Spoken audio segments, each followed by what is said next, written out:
আসসালামু আলাইকুম ওয়া রাহমাতুল্লাহি ওয়া বারাকাতুহু। সম্মানিত ভিউয়ার্স,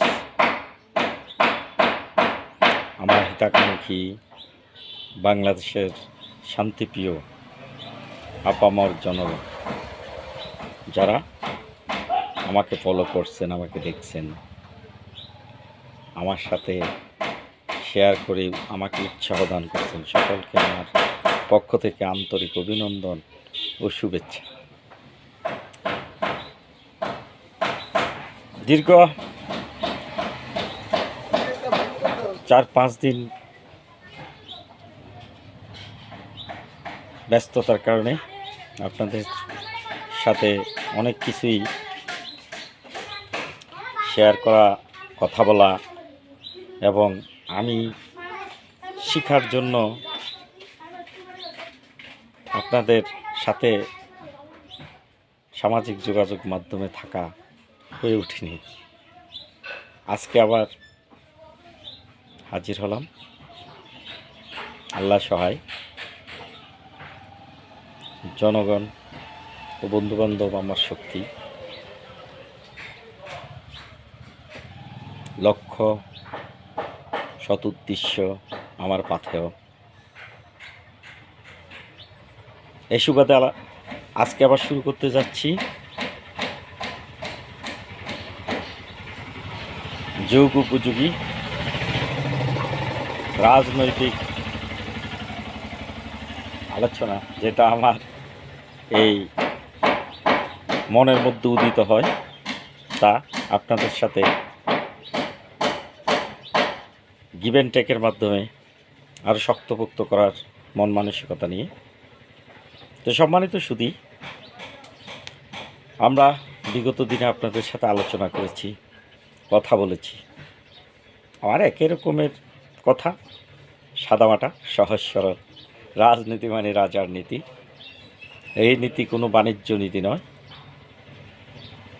এই নীতি হলো রাষ্ট্র ও জনকল্যাণের জন্য। এই নীতি চর্চা করার জন্য আমাদেরকে অর্জন করতে হবে অনেকগুলো দক্ষতা। তার মধ্যে আছে সচেতনতা, সামাজিকতা,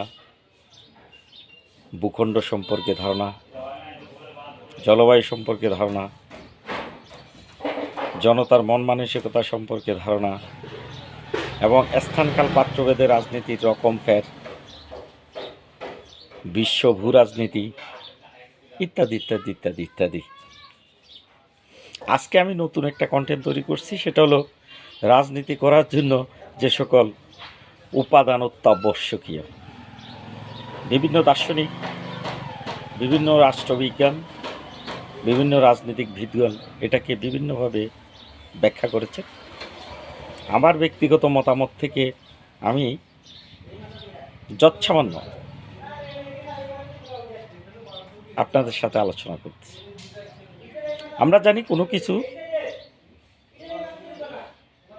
তৈরি করার আগে অনেকগুলো উপাদান, ম্যাটেরিয়ালস জড়ো করতে হয়। আমি ঘর বানাবো, ইট বালি রড সিমেন্ট আগে জড়ো করতে হবে, প্ল্যান করতে হবে, তারপরে কর্মী বাহিনী নিয়োগ করে আস্তে আস্তে নির্মাণ করতে হবে। তেমনি রাজনীতিও একটা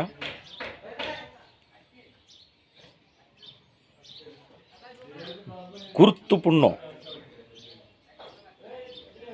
দায়িত্ব। তাই এটাকে তৈরি করার জন্য, এটাকে সৃষ্টি করার জন্য, এটাকে চর্চা করার উপযোগী করার জন্য, এটাকে চর্চা করতে গেলে আমাদের অনেকগুলো উপাদান, অনেকগুলো ম্যাটেরিয়ালস জড়ো করে,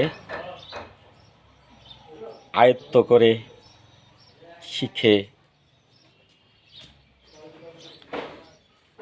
জেনে বুঝে দক্ষতা অর্জন করে যদি আমরা চর্চা করি, তবে এটা সঠিক রাজনীতি হবে।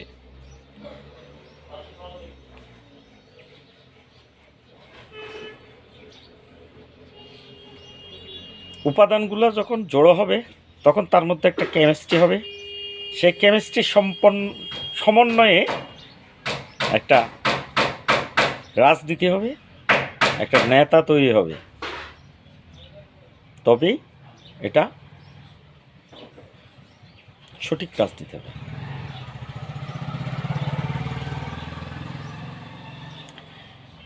রাজনীতি করার আগে আমাদের নিজেদের মধ্যে সুশৃঙ্খল মনোভাব, সততা, সহনশীলতা, পরোপকারের মতো মন মানসিকতা সৃষ্টি করে নিতে হবে। আমাদের মধ্য থেকে পরিহার করতে হবে লাভ, লোভ ও হিংসা। কারণ রাজনীতি হলো নিজেকে উৎসর্গ করা। এটা ইতিপূর্বে আমি কিন্তু আলোচনা করেছি।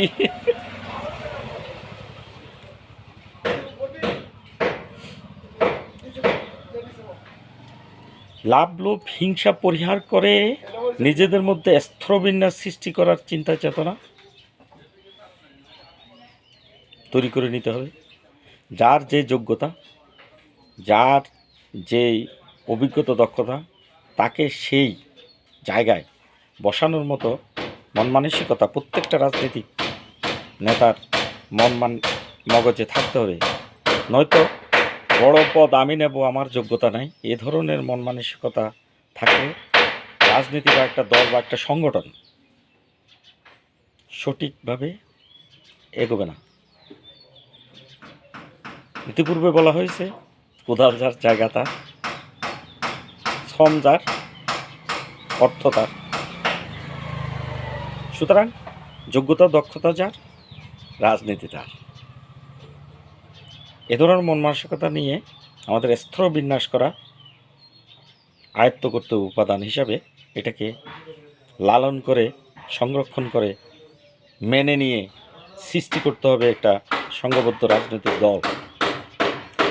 থাকতে হবে আইন বিজ্ঞান, অর্থনৈতিক অগ্রগতির সূত্র জানা থাকতে হবে, কর্তৃত্ব করার মতো দক্ষতা এবং সম্পদ আহরণে সুস্থ কর্ম নির্ধারণ করতে হবে। রাজনীতিবিদ সেও তো মানুষ, তারও প্রয়োজন আছে, তারও সংসার আছে, তারও অর্থ প্রয়োজন আছে। সুতরাং রাজনীতিবিদদের অর্থ উপার্জন হইতে হবে সুশৃঙ্খল এবং আলোচনা সমালোচনার মধ্যে, নয়তো রাজনৈতিক পরবর্তী বিতর্কিত হওয়ার সম্ভাবনা থেকে যায়। সুতরাং এটা একটা উপাদান, এটাকে কালেক্ট করে লালন করতে হবে। কর্তৃত্ব করার মতো দক্ষতা, আমি কর্তা হব, নেতা হব, আমার ভিতরে আমি যে সমাজের নেতা, ওই সমাজে আমার চেয়ে যদি যোগ্য ব্যক্তি থাকে, তাহলে যোগ্যতা অনুযায়ী তাকে ওই একটা জায়গায় দায়িত্ব পালনে করতে দিয়ে আমার যোগ্যতা অনুযায়ী আমি দায়িত্বটা নিয়ে করব। নয়তো আরেক ব্যক্তি, আরও ব্যক্তিরা যদি আমার চেয়ে বেশি দক্ষতা সম্পন্ন হন, এটা প্রশ্নবোধক হয়ে যাবে, প্রশ্নবিদ্ধ হবে। আর দক্ষতা সম্পন্ন ব্যক্তিরা যদি আমার কাজকর্মে অসন্তোষ প্রকাশ করেন বা আমার কাজকর্মে তারা কষ্ট পান, তাহলে আমার রাজনীতি ভঙ্গুর হয়ে যাবে। সুতরাং এটা একটা বড় উপাদান লালন করার জন্য, সংগ্রহ করার জন্য, কালেক্ট করার জন্য। বৈষম্য পরিহার করে সর্বক্ষেত্রে সমতা সৃষ্টির যোগ্যতা থাকতে হবে, যেটা আগে আলোচনা করা হয়েছে অনেক। মুক্তমনা ও উদ্যোক্তা, মুক্তমনা এবং উদ্যোক্তা হতে হবে। আর উদ্যোক্তা হলে কি হবে, রাজনৈতিক নেতারা, অনেক নেতাকর্মী প্রয়োজন হয়, তাদেরকে নেতৃত্ব দানে এগিয়ে দেওয়ার জন্য, পথ দেখানোর জন্য। সুতরাং অনেকগুলো লোক যখন সাথে থাকবে, তাদেরও তো প্রয়োজন আছে। আমি যদি রাজনৈতিক নেতা হিসেবে উদ্যোক্তা না হয়, তাহলে আমার কর্মী বাহিনীকে আমি কর্ম দিতে পারবো না। আর কর্ম দিতে না পারলে ওরা হয়তো আমার সাথে থাকবে না, নয়তো ওরা দুর্নীতি করবে। সুতরাং প্রত্যেক কর্মের ফলাফল সেই নেতার উপরে বর্তাবে। বিধায় রাজনীতিবিদ উদ্যোক্তা হিসেবে নিজেকে গড়ে তুলতে হবে। এটা একটা বড় উপাদান। উদ্যোক্তা হওয়া রাজনৈতিক নেতাদের জন্য এটা একটা বড় উপাদান। এই উপাদানকে সুস্থ সুন্দরভাবে লালন করতে হবে। সামাজিক রক্ষণশীলতা বা অর্থনৈতিক রক্ষণশীলতাবাদ সম্পর্কে জ্ঞান অর্জনও একটা বড় উপাদান। সমাজের রক্ষণশীলতা, সমাজ কীভাবে সুন্দর হবে, অর্থনৈতিক রক্ষণশীলতা যে বলা আছে, সমাজের বা আমার সাথে চলা প্রত্যেকটা ব্যক্তির অর্থনীতি হইতে হবে সুস্থ পথে উপার্জিত অর্থ, সেজন্য উদ্যোক্তা।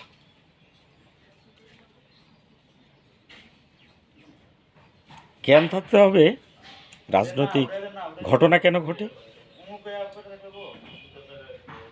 এবং কেন আন্দোলন ধারা বেঁধে ওঠে, কখন আন্দোলন করা উচিত, আন্দোলনের ধারাবাহিকতা, চূড়ান্ত আন্দোলনের মাধ্যমে দাবি আদায়ের সঠিক সময় এবং কারণ এটা একটা গুরুত্বপূর্ণ উপাদান। এবং রাজনীতি নেতা বা নেতৃবৃন্দ যারা আছেন তারা হয়তো নিজেরা আন্দোলন করেন, নয়তো আন্দোলন থামানোর চেষ্টা করেন। সুতরাং আন্দোলনটা কি যৌক্তিক না অযৌক্তিক, এটা বিবেচনা দিয়ে দেখতে হবে। দেখে এটা যদি সঠিক আন্দোলন হয় তাহলে ওখানে নিজেকে সম্পৃক্ত করতে হবে, এবং এটা যদি একটা নাটকিত হয় তাহলে ওটাকে পরিহার করার জন্য শক্তি প্রয়োগ করার মন মানসিকতা থাকতে হবে। এবং এটা ধারাবাহিকতা আছে, আন্দোলন করে একটা চূড়ান্ত পর্যায়ে গিয়ে ফলাফল অর্জনের সেই ধারাবাহিকতা বুঝতে হবে, বুঝে শুনে আন্দোলনে এগিয়ে নিতে হবে।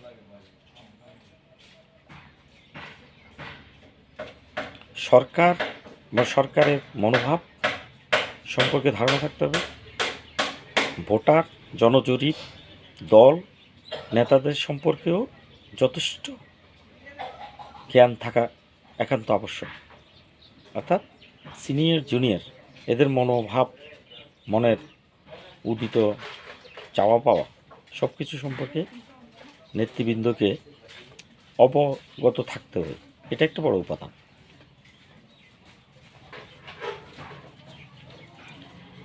রাজনৈতিক উপাদানের মধ্যে সারা বিশ্বের বেশিরভাগ রাষ্ট্রই প্রাধান্য দিয়ে থাকেন স্বাধীনতা, গণতন্ত্র, সমতা, ব্যক্তিগত দায়িত্ব, নাগরিক হিসেবে কর্তব্য। এই পাঁচটা জিনিসকে সারা বিশ্বের মেজরিটি পার্সেন্ট কান্ট্রি দিয়ে থাকেন, প্রাধান্য দিয়ে থাকেন। সুতরাং এই বিষয়ে যথেষ্ট জ্ঞান থাকতে হবে।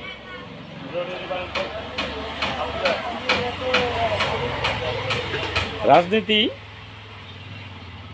করার আগে উপাদান হিসাবে জানতে হবে সরকারের নীতি নেতৃত্বের রকম, সর্ববিষয়ে পরিবর্তনের সময়, বৈশ্বিক অর্থনীতির পরিবর্তন, বৈশ্বিক জলবায়ুর পরিবর্তন, বিশ্ব রাজনীতির পরিবর্তন ও নিজের চর্চা করা অঞ্চলের উপর এসব কিছু প্রভাব কিভাবে ফেলে এবং প্রতিকার সম্পর্কে শক্তপোক্ত ধারণা এই গুরুত্বপূর্ণ উপাদান।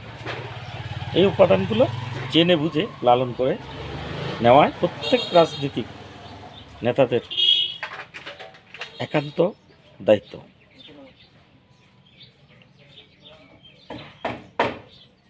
মোদ্দা কথা, পৃথিবীতে যত নীতি আছে, আদতে কথা হলো পৃথিবীতে যত নীতি আছে রাজনীতিতে সর্বসর্বাণী। তাই এই নীতির চর্চার জন্য তেমনই উপাদান বা ম্যাটেরিয়ালস, দক্ষতা, শিক্ষা, যোগ্যতা অর্জন করতে হবে। অন্যথায় অপরাজনীতির চর্চায় ব্যক্তি, সমাজ, দল, রাষ্ট্র সবই ক্ষণস্থায়ী হয়ে পড়বে, ভঙ্গুর হয়ে পড়বে এবং স্থায়িত্ব পাবে না, শক্তপোক্ত হবে না। আর রাজনৈতিক ধারক ও বাহকগণ রাজনীতি পরবর্তী সময়ে লাঞ্ছিত অপমানিত হবে, এতে করে দেশ ও জাতির জন্য অমঙ্গলের কারণ হবে। মূল কথা হলো আমরা একটা যুগ উপযোগী সুস্থ ধারা রাজনীতি ও রাজনৈতিক নেতৃত্বের যদি আশা করি, তাহলে রাজনীতি হতে হবে সুস্থ সুন্দর উন্নত রাষ্ট্র পরিচালনার সুস্থ নীতি। আর সেই সুস্থ নীতিকে যদি চর্চা করতে হয়, তাহলে আমাদের দরকার সুস্থ চিন্তা চেতনার যোগ্যতা দক্ষতা সম্পন্ন মার্জিত রাজনৈতিক নেতা কর্মী সমর্থক এবং নিয়ম নীতি। এই আশাবাদ ব্যক্ত করে সকলের কাছে আজকের এই ক্ষুদ্র রাজনীতি করার জন্য প্রয়োজনীয় উপাদান টপিক্সটি আপনাদের সাথে শেয়ার করলাম। আমার ভুল ত্রুটি আপনার কমেন্টসে জানিয়ে দেবেন। ধন্যবাদ সকলকে। আসসালামু আলাইকুম।